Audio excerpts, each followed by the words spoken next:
What's up? All right, I'll be right back. Ask people to come in.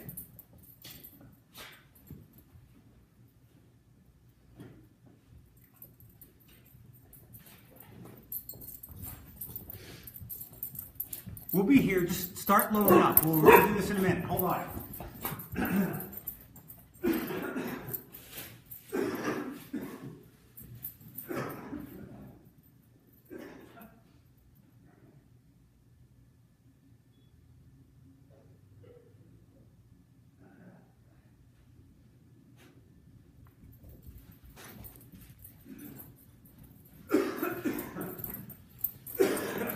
I'm here. Just hang on.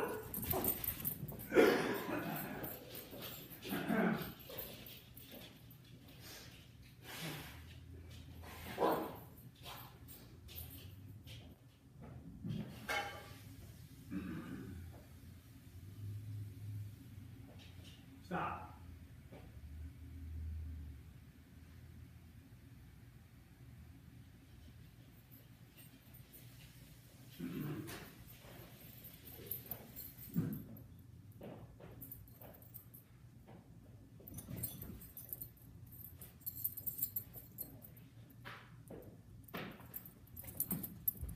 All right, we're here.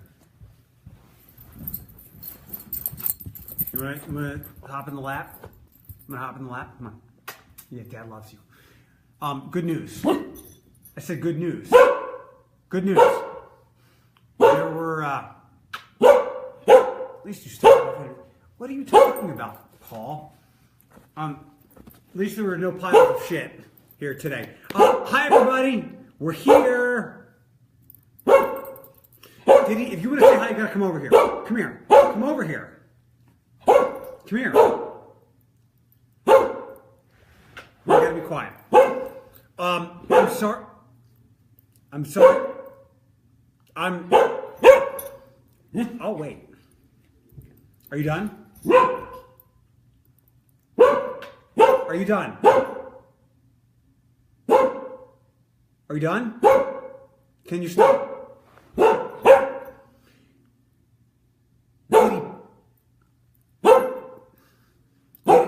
Diddy, stop, stop.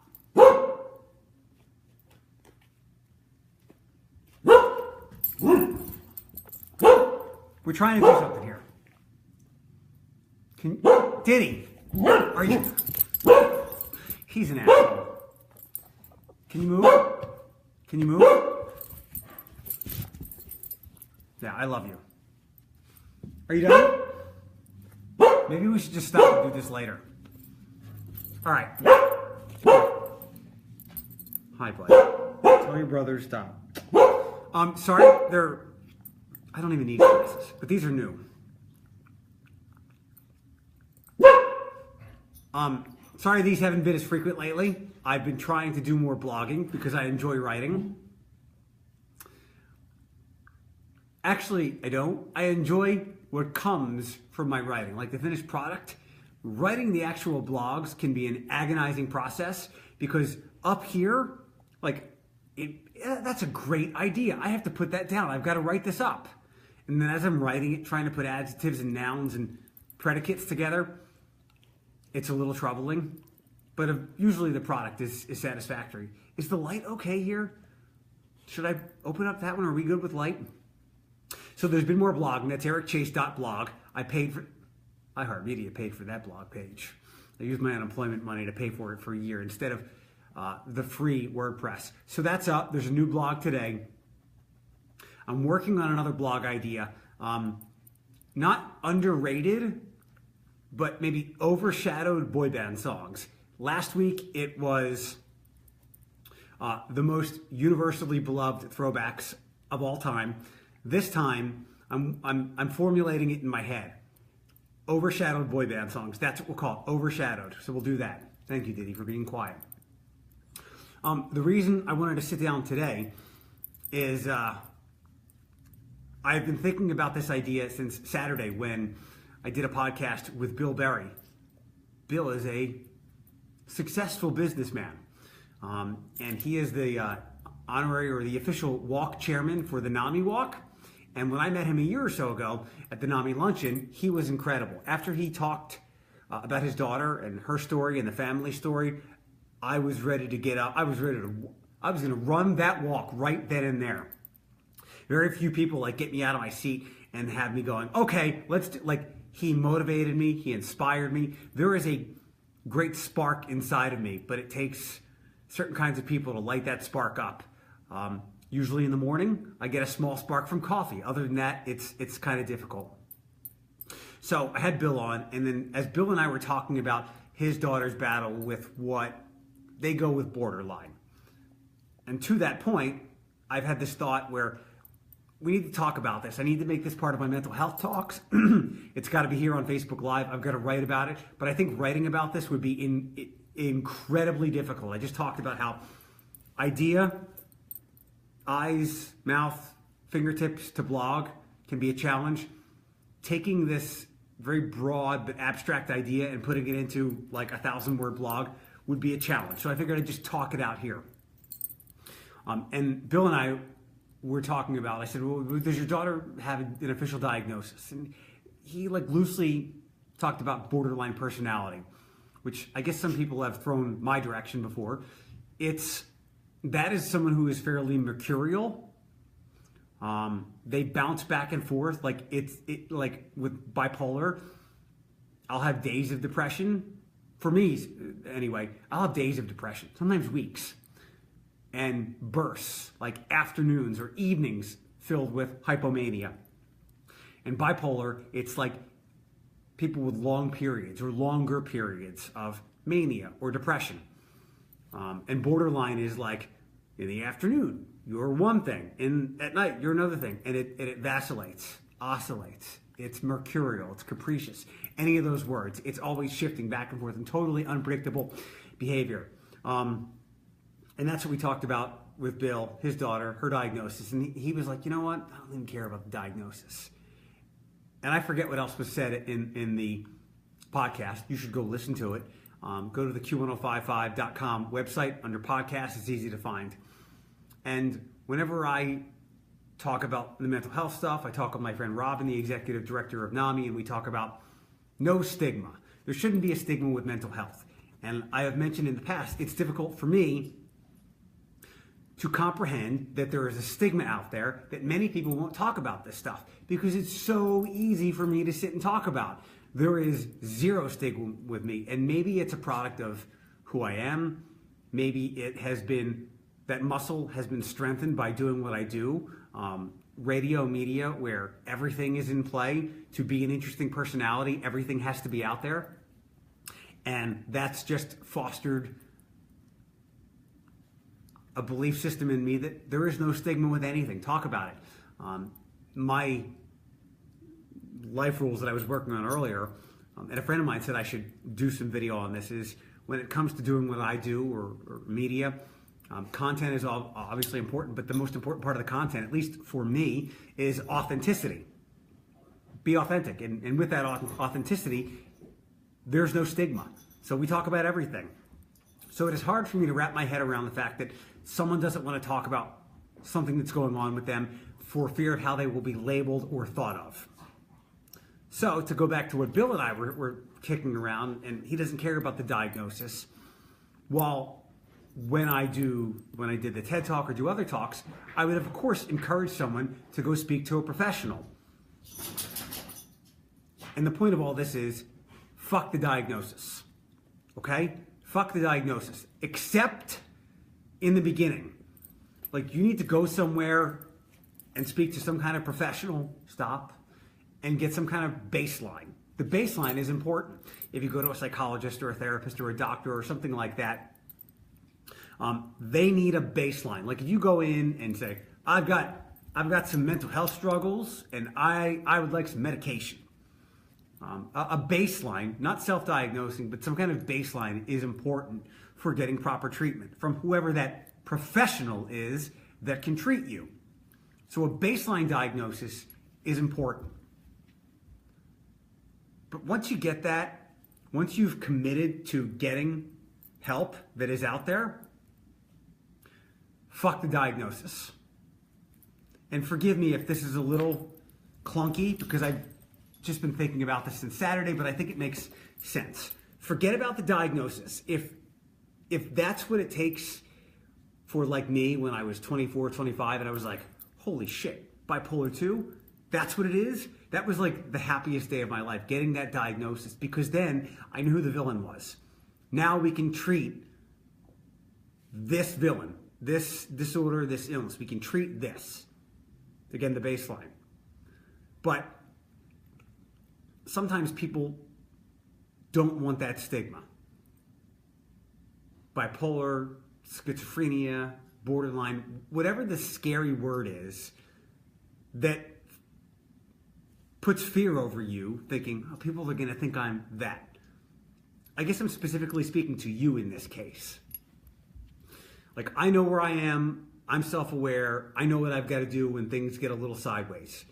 But maybe you are afraid, and this is the other side of the stigma. You need to go talk to somebody, okay? I want to push you to talk to somebody. But maybe you're afraid to talk to somebody because you will get a diagnosis. You don't want to be bipolar. Let's do it this way, okay? Fuck the diagnosis. Let's worry about the symptoms, okay? You have weeks of sadness. You isolate yourself and you only go out when you've got to work. You refuse to socialize. The things that you enjoy, we'll use me as an example. Batman, Transformers, going to movies by yourself. The things that you enjoy, you no longer enjoy. That is a hallmark of depression. Some of the things that I'm less familiar with. You make erratic decisions. You've decided to go gamble lots of money that you wouldn't normally. You have bet on the Patriots to win the Super Bowl. Good bet.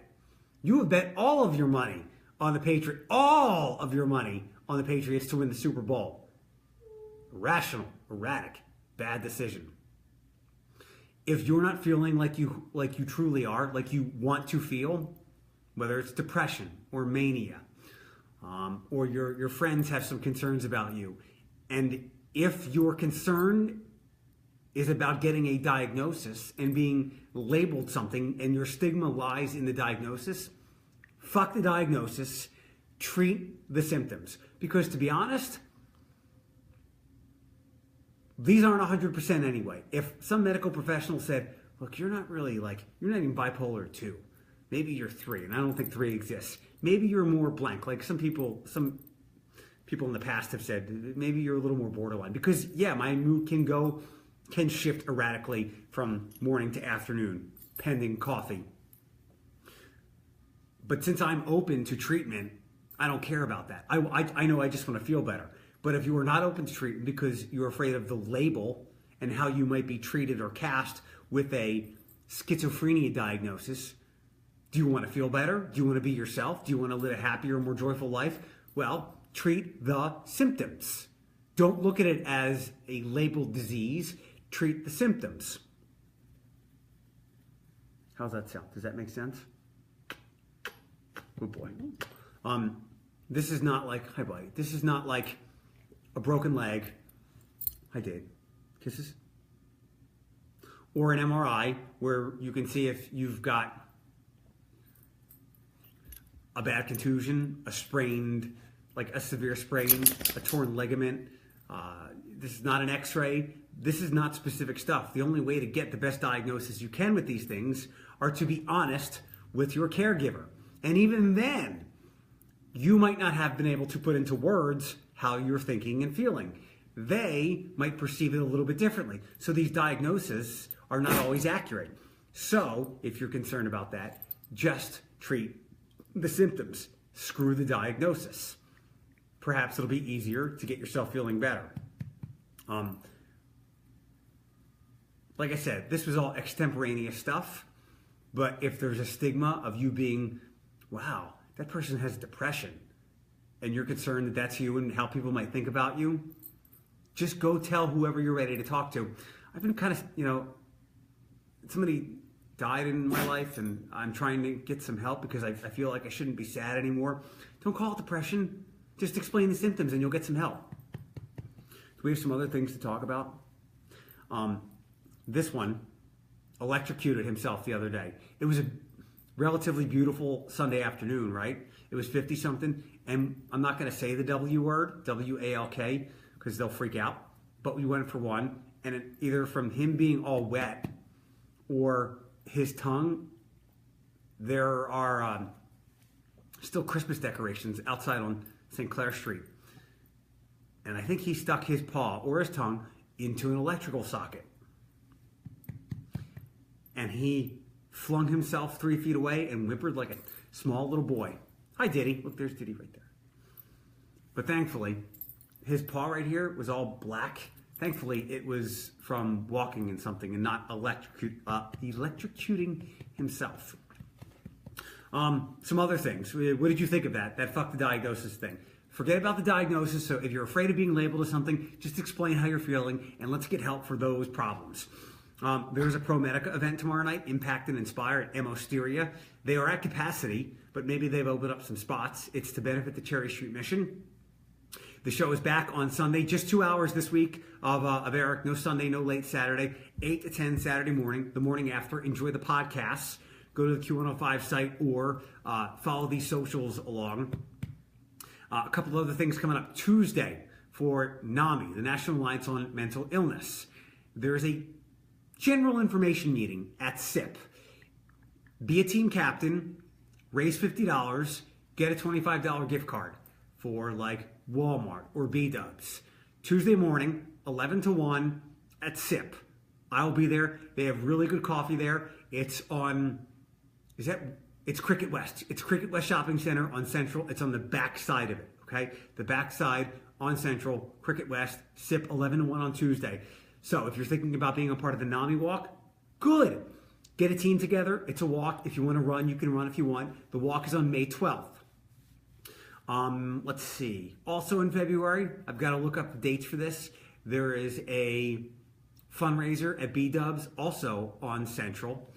And some of the proceeds from everything that evening goes towards NAMI. And there will also be something at the Dirty Bird, like a happy hour walk kickoff coming up as well. So if you need any of that stuff, if you have any questions, come on out. Tuesday morning, 11 to 1. I'll be there. Mary, Superstar Mary, will be there to answer any and all questions for the walk. Do you just want me to let the dogs sit here for now? I think I had some other stuff, but that's it for now. The point of all this was try to talk out my thoughts of the other side of stigma. I don't like talking about the fact that I'm schizophrenic. That's one part of the stigma. The other part is I don't want to be labeled a schizophrenic. Okay, well, let's just talk about the symptoms and treat those. Should we just sit here with the dog for the next half an hour or so? By the way, do you hear me? I got the cold that everyone has last Thursday-ish. It was in my throat. I didn't think I was going to do the show on Saturday, but I woke up okay. Went to the gym, felt like hell. Went to the gym again on Monday, felt like hell. And then yesterday, the cold came back with a fury. So, nothing today. You're on there, Did. This is Facebook Live. If you have any suggestions for boy band songs that aren't their famous boy bands that aren't their biggest hits, send them my way. I am mentally exercising. I'm warming up in my head. This blog post, like a couple of the ones that'll be included, will be larger than life and give me just one night. So, overshadowed boy band songs is the next music post that will be up. You're behaving, Andre. You're a good boy. That's it, unless you just want to sit here from now on. Share this if you would. Follow the NAMI page. Listen to more of my discussion with Bill Berry. He will probably encourage and inspire you. It's on my page. It's on the Q105 Facebook page and Q1055.com. Or Audio Boom is where the podcasts are housed. And just search my name and the morning after. And go call Demetrius because his State Farm agency is fully open now. So that's that. All this, if you're just tuning in, is fuck the diagnosis. Manage the symptoms. Don't worry about what they're going to call you. There was a neat picture I saw the other day when I was looking up memes. It says labels are for jars, not for people. So forget about what mental illness you're called. Worry about the symptoms and you will get better. Say bye, Andre.